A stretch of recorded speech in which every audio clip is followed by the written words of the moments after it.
بسم اللہ الرحمن الرحیم۔ السلام علیکم۔ اس رات کمرے میں گھپ اندھیرا تھا، مگر موبائل کی مدھم روشنی نے اس رات سے پردہ اٹھا دیا تھا جو سالوں سے اس گھر کی دیواروں میں دفن تھا۔ میرے سامنے وہ عورت کھڑی تھی جسے میں گونگی سمجھتی تھی، مگر اس کی آنکھوں کی چمک بتا رہی تھی کہ وہ سب کچھ دیکھ بھی سکتی ہے اور بہت گہرائی تک جانتی بھی ہے۔ اس کے ہاتھ میں نوٹوں کی گڈیاں تھیں اور چہرے پر ایک فاتحانہ مسکراہٹ سجی ہوئی تھی۔ مجھے لگا جیسے میرا دم گھٹ جائے گا، کیونکہ جس فریحہ کو میں مظلوم سمجھتی تھی وہ دراصل ایک شاطر کھلاڑی تھی۔ یہ منظر دیکھ کر میرے حلق میں کانٹے چبھنے لگے اور خوف کی ایک سرد لہر میری ریڑھ کی ہڈی میں سرایت کر گئی۔ میں نے کبھی خواب میں بھی نہیں سوچا تھا کہ معصومیت کا لبادہ اوڑھے یہ عورت میرے ہی گھر میں ایک ایسا کھیل کھیل رہی ہے جس کی بھنک میرے شوہر کو بھی نہیں تھی۔ میرا نام فرحت ہے، میں ایک پڑھی لکھی اور سلجھی ہوئی لڑکی تھی، اور میرا تعلق ایک ایسے گھرانے سے تھا جہاں اقدار اور شرافت کو سب سے زیادہ اہمیت دی جاتی تھی۔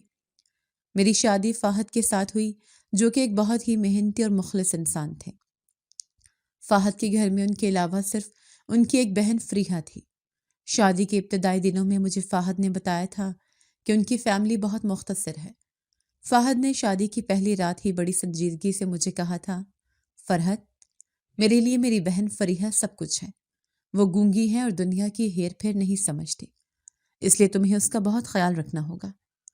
میں نے فاحد کے ہاتھ پر اپنا ہاتھ رکھتے ہوئے بڑے پیار سے جواب دیا، آپ فکر نہ کریں فاحد، فریحہ میری بھی بہن ہے اور میں اسے کبھی بھی اپنی نند نہیں سمجھوں گی، بلکہ سگی بہن کی طرح رکھوں گی۔ فریحہ واقعی بظاہر بہت معصوم تھی۔ وہ بول نہیں سکتی تھی، لیکن اشاروں کی زبان میں وہ اپنی ہر بات بہت آسانی سے سمجھا دیتی تھی۔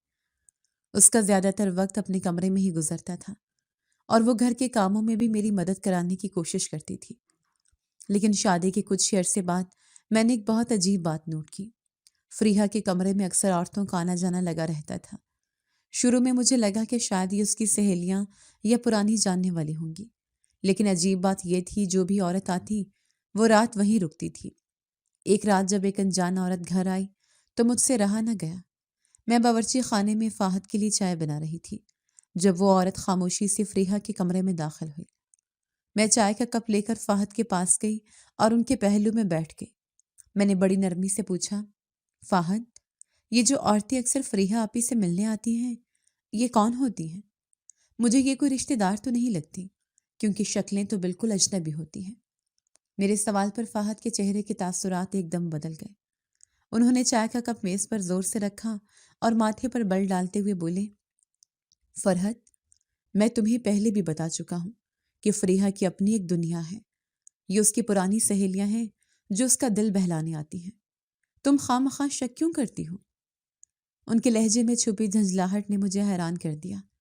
میں نے صفائی پیش کرتے ہوئے کہا، نہیں فاحد، میں شک نہیں کر رہی، بس حیرت ہوتی ہے کہ یہ عورتیں آتی ہیں اور ایک ہی رات بعد صبح سویرے چلی جاتی ہیں، اور میں نے دیکھا ہے کہ جاتے ہوئے وہ فریحہ آپی کو بہت سے تحفے اور پیسے بھی دے کر جاتی ہیں۔ فاحد ایک دم خاموش ہو گئے۔ وہ نظریں چرا کر ادھر ادھر دیکھنے لگے جیسے کوئی بات چھپا رہے ہوں۔ پھر انہوں نے گہری سانس لی اور دھیمی آواز میں بولے، دیکھو فرحت، فریحہ کی شادی ناکام ہو گئی تھی۔ وہ اپنے شوہر سے طلاق لے کر آئی تھی۔ شاید یہ عورتیں اس کی ہمدرد ہیں جو اس کی مالی مدد کرنا چاہتی ہیں۔ ہمیں اس کے معاملات میں دخل نہیں دینا چاہیے۔ میں خاموش ہو گئی، لیکن میرا دل نہیں مان رہا تھا۔ فریحہ گونگی تھی اور گھر سے باہر نہیں نکلتی تھی، تو اتنی عورتیں اس کی ہمدرد کیسے بن گئی؟ اور وہ مہنگے ترین کپڑے پہنتی تھی اور اس کے کمرے میں ہر آسائش موجود تھی۔ فاحد بھی اچھا کماتے تھے، لیکن ان کی کمائی سے اتنا شاہانہ خرچہ ممکن نہیں تھا۔ میرے ذہن میں سوالات کا ایک طوفان اٹھ رہا تھا۔ میں دیکھتی تھی کہ فاحد اکثر اپنی بہن کے کمرے سے نکلتے ہوئے پریشان دکھائی دیتے تھے۔ ان کی آنکھوں میں خوف اور غصہ ہوتا تھا، لیکن وہ زبان سے کچھ نہیں کہتے تھے۔ مجھے شک ہونے لگا تھا کہ اس خاموش گھر کے اندر کوئی ایسا طوفان پل رہا ہے جس کی خبر ان دو بہن بھائیوں کو ہے۔ ابھی میری سوچوں کا سلسلہ جاری تھا کہ اگلے دن ایک اور واقعہ پیش آیا جس نے میرے شک کو یقین میں بدل دیا۔ فاحد کے اس عجیب رویے نے میرے دل میں وسوسوں کے نئے بیج بو دیے تھے۔ ایک طرف وہ اپنی بہن کی حرکتوں سے خفا نظر آتے تھے اور دوسری طرف وہ اسے کچھ کہنے سے بھی قاصر تھے۔ ایک رات جب وہ تھکے ہارے گھر لوٹے اور فریحہ کے کمرے کی طرف دیکھا تو ان کے چہرے پر